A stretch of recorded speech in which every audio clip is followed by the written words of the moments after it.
Hello everybody, I now want to tell you about Chapter 7. Translation should be into what is known. Principle illustrated through a case study on healing in the West and in Africa.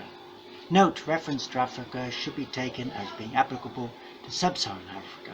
I consider translation to incorporate processes such as communication, interpretation, explanation, so take these terms largely as synonyms. Introduction. A principle that is widely known in educational circles is that one should know one's students. Because the teacher is a translator of knowledge who seeks to aid the learning of his students whom he has made an effort to know, I call this translating into the known. To impart education while not knowing your students, I consider to be translation into the unknown. This chapter examines vital issues often ignored in today's intercultural communication. The question I want to address here is why a foundational principle of good education, that one should understand one's students, is constantly ignored between the West and Africa. Communicating with someone with whom one is not familiar and other parallels teaching students you do not know. To practice translation into the known in Africa, it is vitally necessary for Westerners to know Africans, which will require drastic changes in ways in which Africa and the West relate. A focus on people's comprehension of healing provides a case study for the translation issue mentioned above. Many Westerners understand healing to be a process that can be comprehended scientifically, often to be an outcome of an application of science. The latter is widely known as biomedical healing. Traditionally in Africa, people have believed healing to arise from what? The shedding of blood, i.e. the death of another. Another's death or misfortune is thought to generate sacred power, which is not only used for healing illness, but also for healing of lack of thriving in general. This can be considered to be sacred healing. In a third understanding of healing, arguably uniquely, Christ's death on the cross enabled his disciples to acquire healing without inflicting suffering on their contemporaries. Instead, Jesus' followers can draw on the power of the shed blood of Christ. That was the outcome of his once-for-all self-sacrifice. The latter acquired state is called holiness. In Africa, translations often confuse the sacred, a source of cleansing arising from ritual killing, with the holy, which we could say is a source of cleansing arising from proximity with God. This confusion is well illustrated in the Swahili language. Translation of kutakasa into English results in rendering something as holy. Yet kutakasa means to cleanse through the shedding of blood. Many other African languages similarly label the holy in the same way they do the sacred. For the purposes of this chapter, I hope my intention in raising this issue is clear. Good translation of healing from English into African languages, or kutakasa into English, should be a very involved, complicated process requiring detailed contextual knowledge, especially of the target language and culture.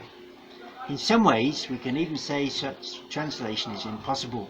It represents, after all, an effort at communicating something that is absent in the conceptual world of the owners of the target language. This issue has many levels of complexity. Many perceive the understanding that holiness, which comes from God, can bring healing, as being very empowering. This understanding reorients human thinking from looking for a victim to be injured so as to bring healing, to questioning why symptomatic healing does not happen to someone who on all accounts is holy. Misfortune, including illness, not being curable by killing someone else, and having happened despite acquisition of holiness, can orient people to search elsewhere for causation. Thus, they can lay the foundation stones for contemporary biomedical practice. This then gives a third comprehension of healing, not through killing, sacred, not as a result of holiness, but as a process rendered comprehensible by science.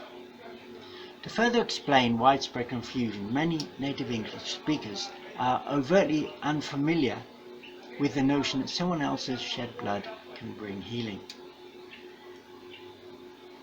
On the other side, many African people have not appropriated the notion that healing can be scientific, not, that is, into their daily conceptual vocabulary. How then can one translate kutakasa into Western English, or the Western English term healing into an African language? Correct translation needs, at the very least, an African person who's become familiar with Western science so they can interpret this meaning to African people into African languages. The other way around, we need a Western person who's become familiar with African healing practices, which requires an intimate knowledge of an African language or languages, to interpret its meaning back to the West using indigenous English terms. So let's look at the need to communicate into the known. A principle often hammered home to me during teacher training many years ago now was that in order to communicate effectively, we need to understand our students. Being highly familiar with the topic you are to teach, we were told, was frankly no substitute for familiarity with where students were coming from. Our teaching was to be with respect to who students were and what they already knew. Students are not blank slates. They invariably receive new information into an already crowded field of comprehension. They'll grasp things said by a tutor in a way that builds on their prior understanding. This is clearly the case in terms of choice of language. Now, if one's students know only the German language, then they need to be instructed using German. Using English to teach students who know only German will of course be of limited help to the learning process. The intricate relationship between language and culture can be taken by extension to mean that the person best qualified to teach German students should use the German language, of course in a way that connects with German students' ways of life and culture. That is to say, proficiency in language, e.g. vocabulary and grammar, will be insufficient if speakers of German speak or write as if they are communicating to people who are not German. Such disconnect between language and its culture will be demonstrable by trying to use, in Germany, a literal translation of a text intended for a British audience. So, disconnect arises when having one community of people in mind while communicating with another. Examples of addressing an issue one meets in Germany as if the issue were being raised in the UK: the best job prospects in the capital city, Berlin. 40% of vehicles on our motorways are international travellers. The flat north of our country has the greatest concentration of bicycles. Left-turning traffic is of the greatest danger because of the need to cross the course of oncoming vehicles. Now, in the UK it would be right-turning traffic, of course, that is in greatest danger. So, another example, only 20% of the books routinely published in the USA are translated for the benefit of German readers. In the middle of winter, the south is typically as cold as the north. So, while it might seem like common sense that in communication the context of the audience must be addressed, not that of a different context, that common sense is widely ignored in intercultural communication between Africa and the West. Today, it seems increasingly that the West acquires its knowledge on Africa from African people who do not and cannot fully grasp the pre-understanding Westerners to whom they are communicating. At the same time, back in Africa, educational systems and systems of national governments are almost invariably guided using Western languages, in articulations of Western wisdom by people with minimal knowledge of the pre-understanding of African people. So today's widespread assumptions regarding communication between Africa and the West seem to be that the accuracy of a source of knowledge is primary, but knowing your audience is of little importance. Hence, Westerners consider it vital that indigenous African people be the ones to interpret Africa to them, and Africans consider it vital that Western people be the ones to interpret the West to them. For example, books used in African educational establishments. Who's written the books? Well, mostly Westerners. This despite that in both of these instances, interpretation is being done into the unknown. That is, by those who have little idea how their communication is being received in the recipient culture and language. This practice implies that Westerners cannot be expected to interpret Africa to the West, and most Africans are unable to adequately interpret the West to their fellow Africans. In certain fields, theology being a case in point, Africans are strongly encouraged to write for their own people. But for their writing to acquire legitimacy, almost invariably the language must be European, and both the quality of the language and the content must be approved by whites. This still implies, then, translating into the unknown. In order to acquire the needed proficiency, of course, the African person must have spent many years undergoing Western education. Those who succeed the most have spent years living in the West, learning the cultural background of how the West uses English. The key to the reputation of success is being able to use English as Westerners use it, not in their being able to communicate in a way that is comprehensible to Africans. So let's look at the deadening effect of the use of English in Africa. The use of English in Africa perpetuates the above-mentioned serious miscommunication issues. As long as native English speakers maintain control over the way English is used, African users of English remain in a trap. The very code they are expected to use for their academic and other work represents misguided translation. In effect, then, they are forced to communicate what they know in a language of whose cultural background they are largely unaware. In other words, they must communicate from the known into the unknown. The roots of English being foreign to African people results in scholarship and governance on the continent typically being through use of an unknown language to engage an unknown Western culture. The particular deadening impact of English that I want to consider from personal experience seems not to be widely recognized. I'm talking as a native English speaker. I've functioned using African languages in African community for over 30 years. African people, primarily Kenya, as I now live in Western Kenya, trying to engage with me in English these days causes me great frustration.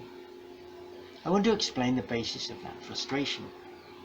My learning an African language while interacting with people in their day-to-day lives has enabled me to appreciate how local terms are used in relation to particular contexts. Thus, I've gradually built up a comprehension of the breadth and depth of people's lives while learning the code with which such is, by them, regularly articulated. A funeral I recently attended in Kenya provides a specific example of what I'm trying to explain. A hearse left the coffin within about 20 meters of the house in which it was to be placed. Yet the procession carrying it from there to the house took a more distant route of about 50 meters to get there. Why was this? Well, to explain this, although the set of houses of the late grandmother and the sons and grandchildren were not bounded by any fence, I am certain that the layout of the homestead was clear in the minds of all participants in this event. In other words, according to the culture of these people, there should have been some kind of boundary hedge surrounding those houses, marking the extent of the homestead. The opening to this supposed hedge, or assumed hedge, according to tradition, had to be at the bottom, facing the front of grandmother's house. It is considered taboo, i.e. causative of misfortune, for grandmother's dead body to be brought into the homestead by breaking the boundary hedge. Now, clearly, this taboo applied even though the hedge did not exist. To avoid breaking through the non-existing hedge, our procession had to move downhill and round through an also non-existing gateway, as if both hedge and gateway were in place. There are many stipulations associated with the official gateway known as the Rangach to a family homestead. My point here is that use of the term the Rangach by a member of this particular Kenyan tribe immediately clarifies the context, relative to the hedge for example, of the sacred nature of this traditional entrance to the homestead. Should people have used English and referred to a gate instead of the rangaj, much more ambiguity would remain regarding what exactly they were referring to and the properties of what they were referring to.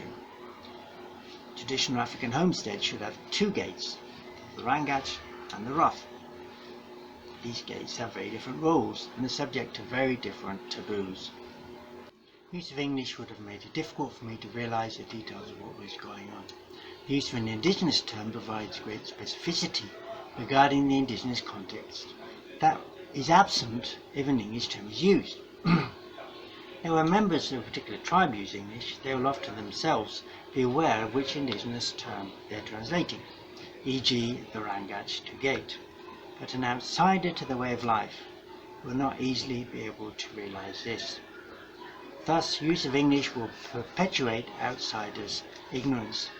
Such lack of distinction between types of gates will make it difficult for an outsider to realise the sense behind the extended course of the procession to the house of the deceased. Thus, use of English, at least beyond the understanding of the tribe itself, can lead to incomprehensibility. For myself, as an outsider, when indigenous peoples speak to me in English, they are actually denying me insights into what they are saying. So, they're actually occluding the possibility that I could more helpfully and effectively comprehend them. While my example, for simplicity's sake, is here just one term, a translation for gate, my listeners should realize the breadth of my argument by comprehending the same principle applies to all terms used in indigenous African languages. It certainly applies to the issue of sacredness versus holiness that I'll look at in more detail after giving a closely related case study regarding healing to help us to comprehend problems that arise when translation is done into the unknown.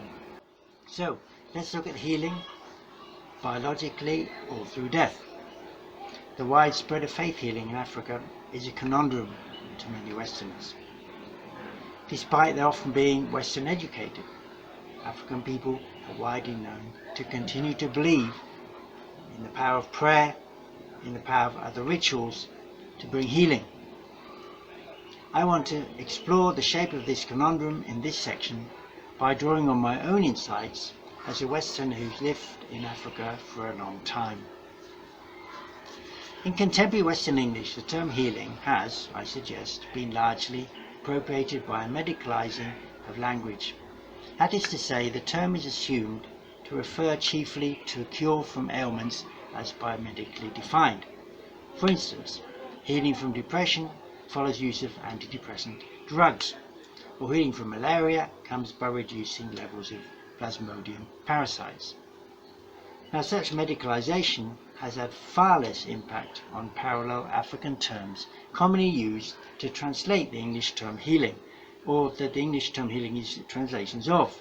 These African terms are, in my experience, often not referring to biological processes in the body at all. They're much more likely to refer to an implicit need for someone else to suffer on behalf of the sick person. Now, traditionally, this can be through death or ailing of another person, such as a witch, who may be substituted for by the sacrifice of an animal. Christians consider Christ's death on the cross to have substituted for such, so they still consider healing to arise as a result of death, but through the death of Christ on the cross, rather than some scapegoat. As with traditional healing, one accepts that one is healed by faith before, or even in the absence of noticeable physical change. In a sense, Westerners also rely on faith for healing, but the way in which they do so, whether through believing in Christ or related to that, the use of biomedicine, will be understood by traditional Africans in both these by traditional Africans. In both these cases, the nature of faith required is unlike that in traditional healing practices. Westerners will assume that an African who claims healing is referring to some biomedical alteration within their body that, according to Westerners, is at best tangentially related to someone else's or something else's death. Let's now consider the sacred as against the holy. The above examples have already illustrated misunderstandings that arise from an inadequate grasp of the cultural background of a language. In this section, I intend to give a description of historical origins of the differences between Africa and the West. That understanding that origin will help us realize some in-depth and ongoing impacts of the Christian gospel on Western society. Deep, profound belief in Christ over generations in the West, and the assumption that this background is universal to mankind, has created many of the conceptual gaps between the West and today's Africa, where in Africa profound appreciation of the Christian faith has been much more recent. I want to explore how these differences affect the widespread practice of translation into the unknown. African background. René Girard shows us how the discovery of the sacred enabled humanity to escape an animal-like existence of constant fighting and killing in competition for resources. Death, after all, connects humans with eternity in a way that is way beyond people's day-to-day experience. Reminders of death relativize and can compensate for worldly lusts. For example, let's say two men fighting over a woman. One of them killing the other will not only leave the first with a prize, it will also cause him to reflect soberingly on what might have been his own fate.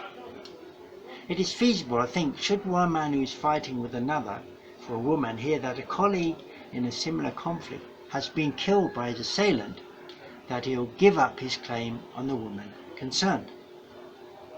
In other words, a realization of the utter destructiveness and finality of death can render his victory over his fellow suitor less of a priority. The death of a colleague can bring healing to a fraught relationship over a woman. This is just one example of how healing can be brought through death. This kind of healing is considered to be an impact of the sacred, i.e. it arises due to death. The system of healing through the sacred unfortunately leaves people tied to a need for violence. Cleansing or healing arising from sacredness can come with the assumption that the person, or animal if they're substituted for the person, who has succumbed deserved their plight. This applies in the case of the killing of a witch, whereby the succumbing of the witch confirms their guilt. In Africa, the assumption is often that a witch's envy was responsible for someone else's malady.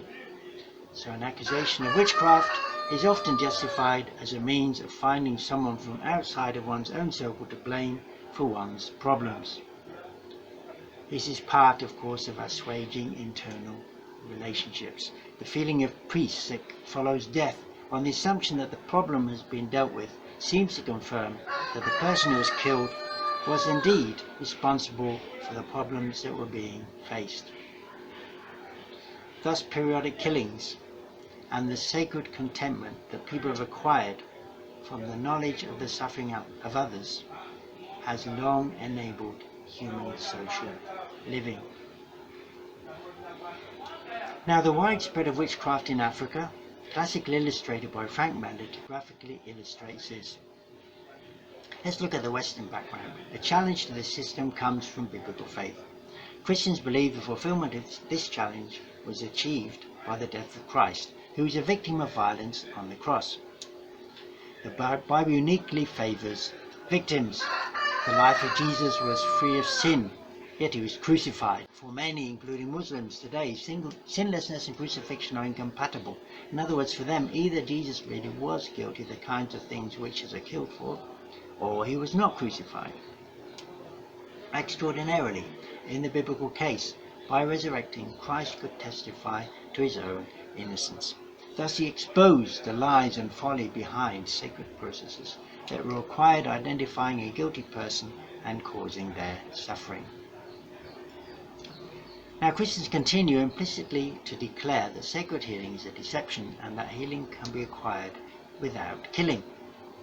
The source of power, instead of from killing, is holiness from God. Thus, the Western biomedical tradition grew out of the decline of explanatory systems that required death. It follows that Westerners who accept the efficacy of biomedical practices actually implicitly believe in Christ's resurrection, even should they deny that they do so. The distinction between sacred healing and that arising from holiness continues to underlie cultural gaps between the West and Africa, resulting in gross misunderstanding whenever translation is done into the unknown of the other. So, why is there a preference for translation into the unknown? I want to ask in this section, given the above arguments that favour translation into what is known, why there's a great preference today between the West and Africa for translation into the unknown. Now, this translation into the unknown happens in both directions. That is, Africa prefers Westerners to educate African children, while the West prefers to hear about Africa from Africans. To begin with Africa, I think the explanation is quite simple. That is that African people's use of English qualifies them for many diverse subsidies. English, the one-time colonial tongue for much of Africa, is also nowadays heralded as global language. So, what does it do? Well, it connects African people with powerful countries. The USA, the UK, global bodies like the UN, and WHO function predominantly using English. All this means that African people with sufficient apparent familiarity with English acquire direct access to such powerful bodies and their activities. I refer to apparent access because actually knowledge of English is these days predominantly accessed in formal terms by speakers' grasp of vocabulary and grammar. By speakers' grasp of vocabulary and grammar. This can downplay pragmatics, that is, the dependence of linguistic understanding of the context in which the language is used. Thus it is possible that an educated African might know English profoundly, yet their communication abilities may not connect with the way of life of native English speakers. English offers African people access to a lot of things: news services, libraries, archives of information, education, all that kind of thing. Education in African English is subsidized in many ways. There will be a lot of hard work and cost to replicate it using an indigenous tongue. In summary, we can say many African peoples, or states included, have chosen knowledgeable incompetence over competent relative ignorance. This has not been a freely and carefully considered choice. Rather, it's been an outcome of circumstances that, in power, just sheer power in economic terms, has left African people with little choice. The justification for the preference in the West for learning about Africa from Africans is in some respects, of course, a mirror image of the above. Many people of African origin now living within the West struggle with issues widely considered to be related to racial inferiority. Hence, many Western countries make major efforts at fighting racism. I suggest that African feelings of inferiority have actually little or nothing to do with genetics at all. What I've just said explains how economic equations promote ignorance over understanding for Africans. To comprehend the context of this, we need to remember that the West has put its eggs into the basket of secularism. Without going into this history in detail, international relations led by the West, particularly since World War II, have presupposed the relevance of Christian faith for formal public activities.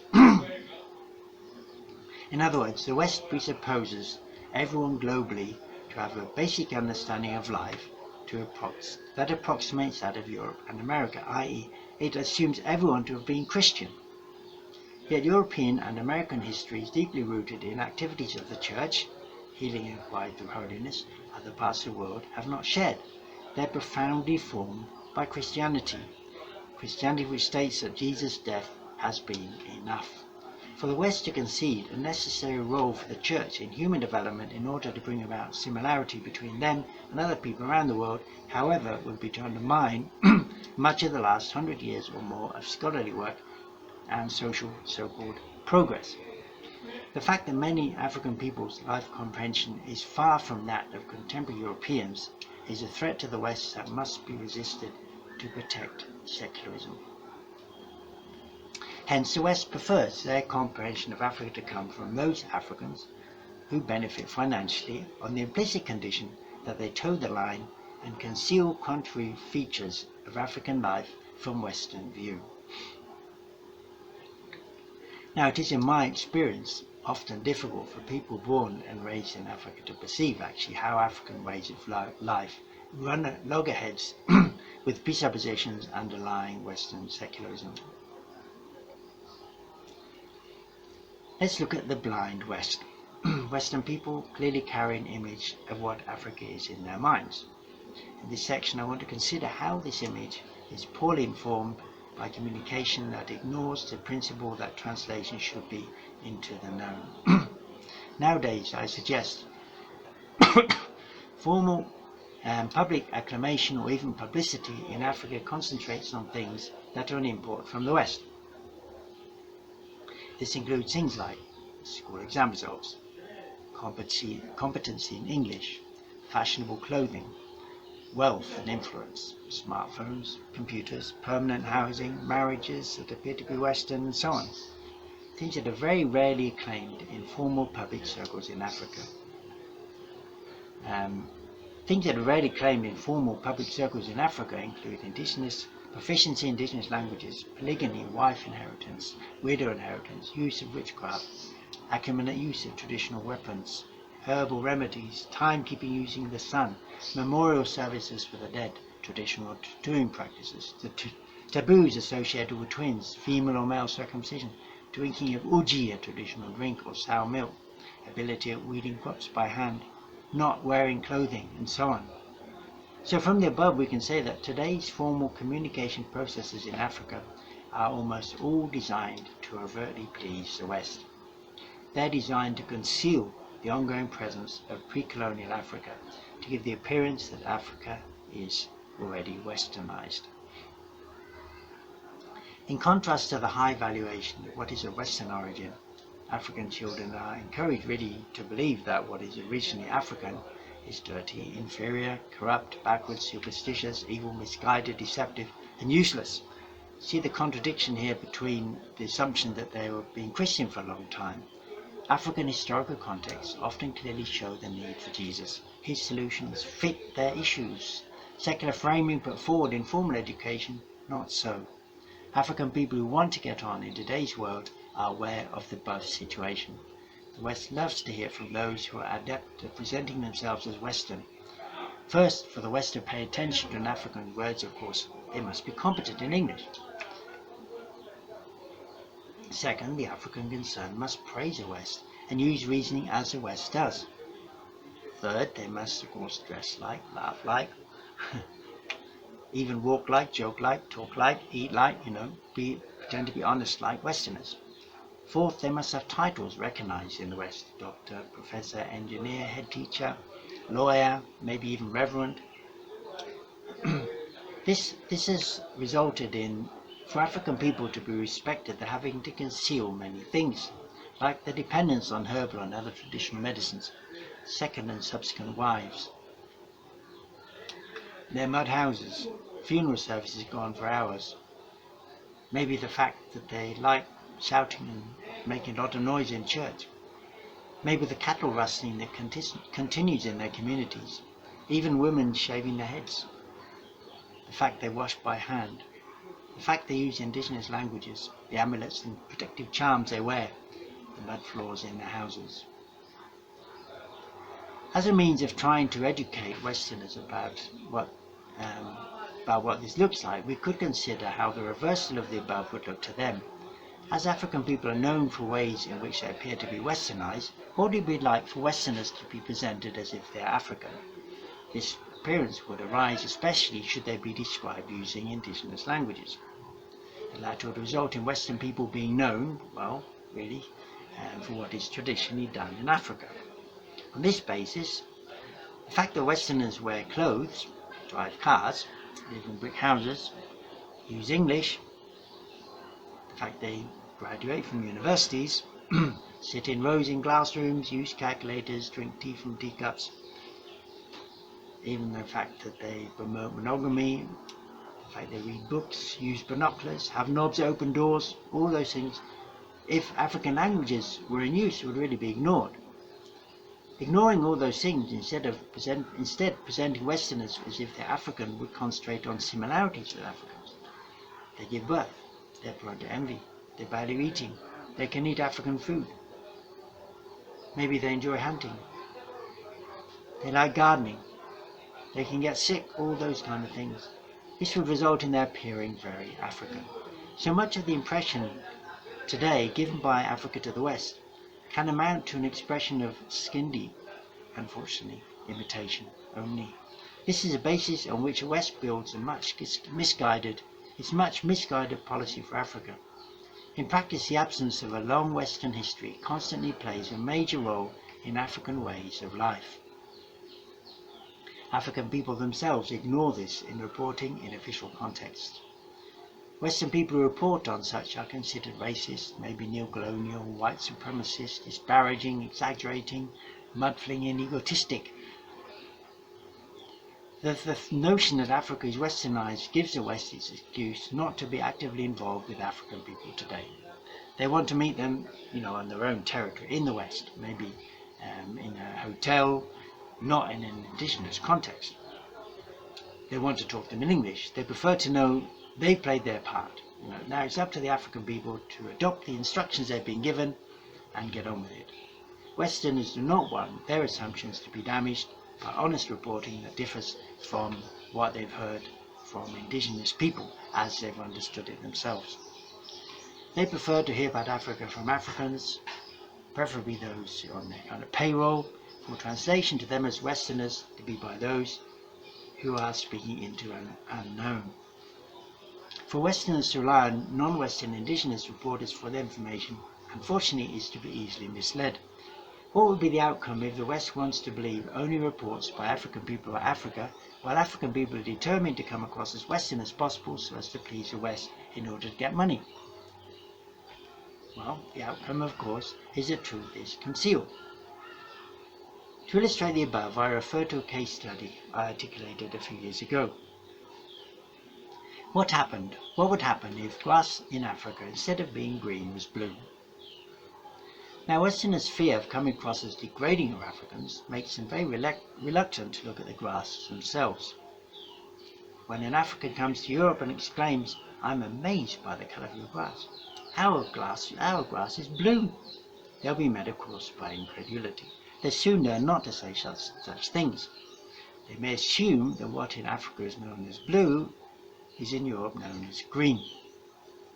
The African will go back and tell his people that in the European language, blue and green are the same. All may seem to be well. This anomaly or difference may not be discovered until one day a Westerner actually goes to Africa to look at the grass. A Westerner going to Africa will immediately be shocked to find grass to be of a different colour. Going back to the West, the Westerner will say, the grass that African people say is green is actually blue. It should be evident to make this revelation, Westerners will need to take the trouble to explore Africa as it is. They cannot rely on Africans' words because Africans already know that green and blue is the same. Because this is these days happening less and less, as mentioned above, more and more translation into Western languages is being done by non-Westerners. More and more African truths are staying out of sight to the West. Now, sometimes the problem here is that even should a Westerner proclaim that, in Africa the grass is blue, other Westerners may choose not to believe him or her. They've decided they should learn about Africa from the African, not from the Westerner. Fear of being accused of racism underlies such orientations to preferred patterns of learning. That is, it would be racist to assume that a Westerner could teach another Westerner about African culture more accurately than can be an African. That's kind of what people think today. They want to hear about Africa from the African only. If or when Westerners are ready to listen to their Western colleagues, or colleague who has a knowledge of an African language as used in context, then they will have been enabled to learn of otherwise included but extant and quite likely important differences. The extent of these differences might be colossal. Westerners learning from Westerners about Africa will be an example of translation from the unknown into the known. So, a summary and conclusion. Astute educators realize the importance of knowing their students. Yet, in practice, internationally, much communication addresses those who are not known. In practice, knowledge of subject matter can be considered more important than ability to helpfully deliver it. As a result, much common sense is ignored. I've here explained how use of English by African people, itself inherently in translation into the unknown, will frustrate people, Western people searching for in-depth understanding about Africa. Case studies above include a look at the naming of a gate to a homestead. The major case study, chosen because of its pivotal role and wide ramifications in international relations, is healing, as understood in the West and as perceived in traditional Africa.